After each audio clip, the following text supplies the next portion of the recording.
சுவாமிமலை 4வது படை வீடு. இங்கே இருக்கக்கூடிய மூலவர் சுவாமிநாதர் சுப்பையா அப்படின்னு அழைக்கப்படுறார். வள்ளி தெய்வானை சமேதராக இங்கே சுவாமிநாத பெருமாள் இருக்கிறாருங்க. தலவிருட்சம் நெல்லிமரம். இதனுடைய புராண பெயர் திருவேரகம். இந்த கோயிலினுடைய தல வரலாறை நம்ம இப்போது பார்ப்போம். மும்மூர்த்திகளில் ஒருவரான படைப்பு கடவுள் பிரம்மாவிற்கு ஒரு சமயம் தான் என்ற கர்வம் தலைக்கேறியது. அனைத்து உயிர்களையும் படைக்கும் தானே முதல்வன் என எண்ணிக்கிட்டாரு. அதனால் கர்வம் தலைக்கேற அவருக்கு ஆணவம் வந்துச்சுங்க. அதனை அடக்க மனம் கொண்டார் முருகப்பெருமான். கைலாயத்தில் சிவனை தரிசிக்க பிரம்மன் வர நேர்ந்தது. அப்போது ஆணவம் தலைக்கேறிய பிரம்மன் முருகனை பாலன் தானே என அலட்சியமாக நினைத்தார். முருகன் பிரம்மனை அழைத்து பிரணவத்தின் பொருளையும் அதன் தத்துவத்தையும் கூறுமாறு கேட்டார். பிரம்மனால் பதிலளிக்க முடியவில்லை. அதனால் வெகுண்ட முருகன் பிரம்மன் தலையில் குட்டி சிறையில் அடைச்சிட்டாருங்க. இதனால் படைப்பு தொழில் பாதிப்படைந்தது. சிவபெருமான் பிரணவத்தின் பொருள் அறிந்தவரே, அறியாதவர் அல்ல. பிருகு முனிவர் ஈசனை வேண்டி தான் முக்தி அடைய வேண்டும் என கடும் தவம் புரிந்து வந்தார். தனது தவத்துக்கு இடையூறு ஏற்படாது இருக்க தன் தவத்தை தடுப்பவர்கள் பிரம்ம ஞானத்தை மறக்க கடவது என சாபமிட்டு தவம் செய்யலானார். அவருடைய தவாக்னி தேவர்களை பீடிக்க அவர்கள் மகாவிஷ்ணுவுடன் பரமேஸ்வரனை அணுகி பிரார்த்திக்க சிவபெருமான் தன் திருக்கரத்தை முனிவரின் சிரசில் வைத்து அவருடைய தவாக்னியை அடக்குகிறார். பிருகு முனிவர் பிரங்கை அடைந்து கண் விழிக்கிறார். சிவபெருமானை கண்டு வணங்கி மகிழ்கிறார். சிவனும் உன் தவத்தை மெச்சி உன் விருப்பத்தை அருள்கிறேன் என ஆசீர்வதித்தார். பிருகு முனிவர் சிவன் தன் தவத்தை கலைத்ததால் தன்னுடைய சாபம் சிவனை பாதிக்குமே என வருந்தி சிவனிடம் மன்னித்தருளும்படி கேட்கிறார். சிவன் உன் வாக்கிற்கு பழுது வராது, நான் உன் சாபத்தை மகிழ்வுடன் ஏற்கிறேன் என்று கூறுகிறார். ஆத்மாவை புத்திர நாமசி என்கிறது வேத வாக்கு. அதன்படி தன் பிள்ளையான சுவாமிநாதனிடம் ரிஷியின் வாக்கை உண்மையாக்க சிவன் பிரம்மோபதேசம் செய்து கொள்கிறார். இதுவே சிவனுக்கு பிரணவ பொருள் மறக்க காரணமாக அமைந்த நிகழ்வாகும். தேவர்கள் அனைவரும் சென்று நடந்ததை நடக்க தேவைப்படுவதையும் சிவனிடம் எடுத்து கூறினார். எத்தனையோ திருவிளையாடல்களை நடத்திய எனக்கு இது முருகப்பெருமான் மூலம் வரும் புதிய திருவிளையாடல் என்பதை உணர்ந்தார். முருகனிடம் பிரம்மனை விடுதலை செய்யும்படி கூறினார். பிரணவத்தின் பொருள் கூட தெரியாத பிரம்மனுக்கு படைப்பு தொழில் எதற்கு என எதிர்கேள்வி கேட்டார் முருகப்பெருமான். பிரம்மனுக்கும் தெரியாத பிரணவத்தின் பொருள் உனக்கு தெரியுமா என முருகனிடம் கேட்க எனக்கு தெரியும் என்றார் முருகப்பெருமான். அப்படியானால் சொல். சிவன் கேட்க தாம் குருவாகவும் தாங்கள் சிஷியனாகவும் இருந்து உபதேசம் பெற வேண்டும் என கூறினார் முருகப்பெருமான். முருகப்பெருமானிடம் திருவிளையாடலின் உச்சகட்டம் நெருங்கிவிட்டதை உணர்ந்தார் சிவபெருமான். தென் கைலாயம் என அழைக்கப்படும் திருவையாற்றில் இருந்து தான் சிவனிடம் உபதேசம் பயணம் தொடங்கியது.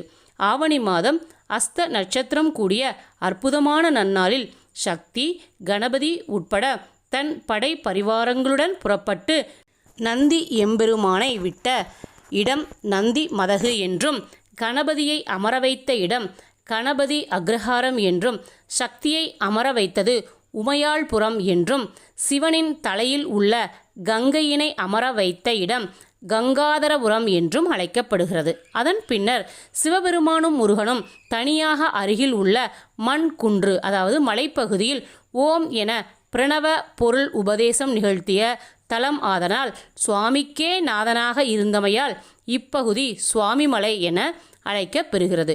பிற்காலத்தில் இம்மண் குன்றினை கட்டுமலையாக அமைய பெற்றது. இந்த தலத்தில் முருகப்பெருமானை தேவர்கள் புடைசூழ வழிபட்ட தேவேந்திரன் தனது நினைவாக ஐராவதத்தினை, அதாவது அவருடைய வெள்ளை யானையை முருகப்பெருமானுக்கு வழங்கியதால் மூலவருக்கு முன் இன்றும் ஐராவதம் இருக்குது. முருகன் திருக்கோவிலின் சன்னதி முள் மயிலும் காணப்படுதுங்க. தன்னுடன் வரப்பெற்ற தேவர்களின் தமிழ் வருட பெயர் கொண்ட தேவதைகள் 60 பேரை இத்தலத்தில் முருகப்பெருமானுக்கு சேவையை செய்ய விட்டு சென்றார்கள். கந்த பெருமானின் அறுபடை வீடுகள் வரிசையில் சுவாமிமலை சுவாமிநாத சுவாமி கோவில் 4ஆம் படை வீடாக போற்றப்படுகிறது. இந்த கோவில் மீனாட்சி அம்பாளுடன் சுந்தரேஸ்வரரும் எழுந்தருளி உள்ளதால் மீனாட்சி சுந்தரேஸ்வரர் சுவாமி கோயில் என்றும் இந்த கோவில் அழைக்கப்படுகிறது. தகப்பன் சுவாமி என்று அழைக்கப்படும் முருகப்பெருமான் இக்கோவிலில் பிரம்மதேவர், பூமாதேவி, இந்திரன் ஆகியோருக்கு குருவாக இருந்து அருளியதால் இந்த தலம் குருமலை என்றும் கந்தாசலம் சிரகிரி சிவமலை என்றும் அழைக்கப்படுகிறது. மேலும் சுவாமிநாதனாக அருள்பாலிப்பதால் சுவாமிமலை என்ற பெயர் நிலைத்து விட்டது. மூலவர் 6 அடி உயரத்துடன் தலையில் உச்சிக்குடுமி, மார்பில் பூணூல் ஆகியவற்றை கொண்டு அருள்பாலிக்கிறார்.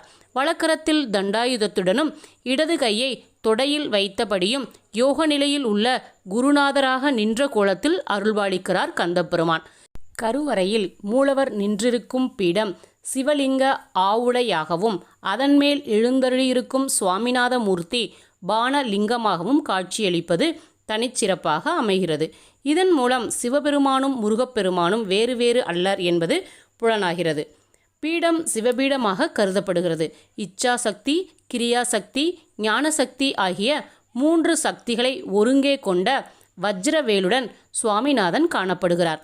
இந்த வேல்தான் கோயிலின் கீழ் வீதியில் உள்ள நேத்திர தீர்த்தத்தில் உண்டாக்கியதாக கூறப்படுகிறது. அதாவது அந்த தீர்த்தத்தை இந்த வேல் தான் உண்டாக்குச்சுங்களாம். கட்டுமலையாக அமைந்துள்ள குன்றின் மீது இந்த கோவில் 5 நிலை ராஜகோபுரத்துடன் தெற்கு நோக்கி இருக்குங்க. முருகப்பெருமான் சன்னதிக்கு செல்ல 60 தமிழ் ஆண்டுகளை குறிக்கும் 60 படிகளில் ஏறி செல்ல வேண்டும். மலைகளே இல்லாத தஞ்சை மாவட்டத்தில் குன்றின் மீது அமைந்துள்ள கோயிலாக சுவாமிமலை கோவில் உள்ளது. 60 படிகள் ஏறி இந்த தலத்துக்கு செல்ல வேண்டும்.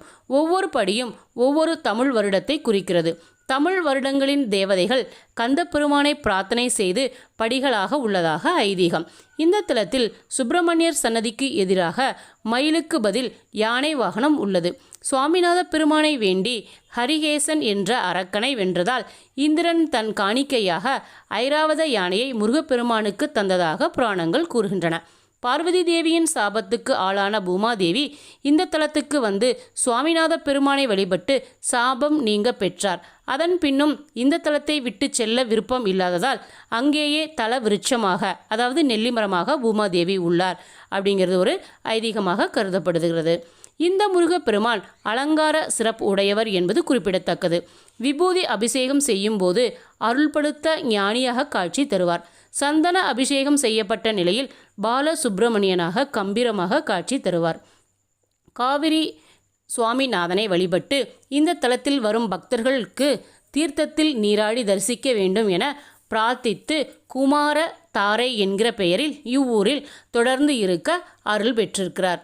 கங்காதேவி முருகனை தரிசித்து தனது பாப விமோசனம் பெற்றதால் தானும் காவிரியுடன் இணைந்து இந்த தலத்தில் இருக்க அருள் வேண்டினார். முருகப்பெருமானும் தனது தலத்தில் விருட்சமாக இருக்க அருள்வாளித்தார். கங்காதேவி இந்த தலத்தில் தாத்தாத்ரி நெல்லிமரம் தலவிருட்சமாக பக்தர்களுக்கு அருள்வாளிக்கிறார் அப்படிங்கிறது ஒரு ஐதீகமாக சொல்லப்படுதுங்க. சுவாமிமலையின் பெருமைகளை குறித்து அருணகிரிநாதர் திருப்புகழிலும் நக்கீரர் திருமுருகாற்றுப்படையிலும் பாடியிருக்கிறாருங்க. இங்கே இருக்கக்கூடிய திருவிழாக்கள் என்னென்ன அப்படின்னு பார்த்தா, திருக்கார்த்திகை திருவிழா 10 நாட்கள் மிக பிரம்மாண்டமாக நடக்குங்க. அப்போது மக்கள், பல லட்சம் மக்கள் இங்கே வருவாங்க. சித்திரை மாதத்துலேயும் பிரம்மோற்சவம் 10 நாட்கள் நடைபெறும். வைகாசி விசாக திருவிழா வைகாசியில் நடைபெறுங்க. ஆவணியில் பவித்ரோத்சவம் 10 நாட்கள் நடைபெறும். புரட்டாசியில் நவராத்திரி பெருவிழா 10 நாட்கள் நடைபெறும். ஐப்பசியில் கந்தசஷ்டி பெருவிழா 10 நாட்கள் நடைபெறும். மார்கழியில் திருவாதிரை திருநாள் 10 நாட்கள் நடைபெறும். தை மாதத்தில் தைப்பூச பெருவிழா நடைபெறுதுங்க. பங்குனியில் வள்ளி திருக்கல்யாண விழா இங்கே நடக்குதுங்க. இவற்றுள்ள சித்திரை, கார்த்திகை, தை மாதங்களில் நடைபெறும் விழாக்கள் கொடியேற்றத்துடன் நடைபெறும் பெருவிழாக்கள் ஆகும். ஒவ்வொரு ஆண்டும் ஆங்கில வருட பிறப்பு நாளில் திருப்படி திருவிழா சிறப்பாக இங்கே நடைபெறுதுங்க. இந்த தலத்துக்கு உரிய ஒரு பாடலை நம்ம பார்ப்போம். அருணகிரிநாதர் அருளிய திருப்புகழ். திருப்பாடல் 14.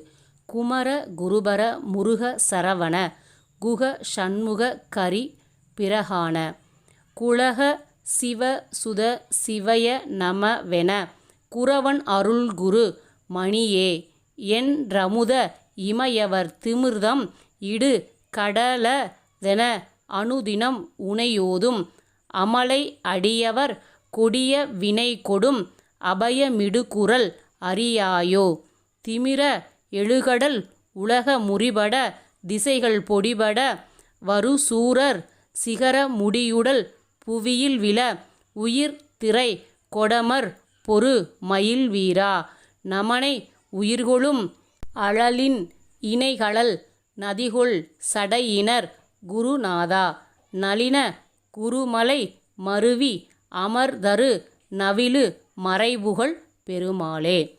நம்முடைய சுவாமிநாத பெருமாளை வணங்கி அவருடைய திருவருளை பெறுவோம். ஓம் சரவணபவாய.